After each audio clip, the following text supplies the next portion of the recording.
Mains health issues से related एक बहुत ही इंपॉर्टेंट टॉपिक है ओलिगोस्पर्मिया, जिसके बारे में जनरली लोग बात नहीं करते हैं। कई सारे पेशेंट ऐसे आते हैं जो कि खुल करके या क्लियर बात नहीं बताते हैं। ओलिगोस्पर्मिया यानी कि स्पर्म काउंट का नॉर्मल से कम हो जाना।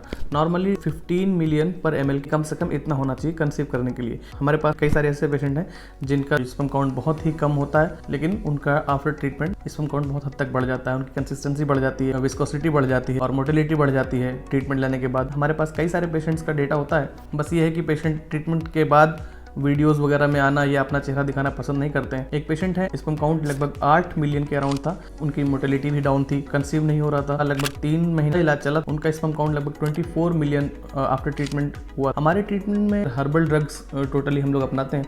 इसके अंदर किसी भी तरह का हार्मोन या किसी भी तरह का स्टेरॉइड या किसी भी तरह का केमिकल हम लोग मिला करके पेशेंट्स को नहीं देते हैं। जहाँ आजकल लोग इतने महंगे महंगे ट्रीटमेंट लेते हैं और तमाम तरह की जांच करवाते हैं, तमाम तरह की चीज़ों से होकर गुजरते हैं। हालांकि शुरुआत में हम लोग रूटीन इन्वेस्टिगेशंस कराते हैं, बाकी डिजीज़ को एक्सक्लूड करने के लिए। अगर किसी पेशेंट को ट्यूबरकुलोसिस है या ऐसी कोई वजह है जिसकी वजह से उसके अंदर स्पर्म काउंट कम हो रहा है या नहीं हो रहा है प्रोडक्शन, तो हम लोग पर्टिकुलर उसका ट्रीटमेंट देने के लिए उसको रिकमेंड करते हैं। अगर आप भी इन सब मुश्किल से जूझ रहे हैं तो आप ज़रूर हमें कॉन्टेक्ट कर सकते हैं। हमारा पता है Dukh Nivaran health care near Century Enclave police station, Nabha road, Patiala. नीचे दिए गए नंबर पर आप कॉन्टैक्ट कर सकते हैं। Thank you.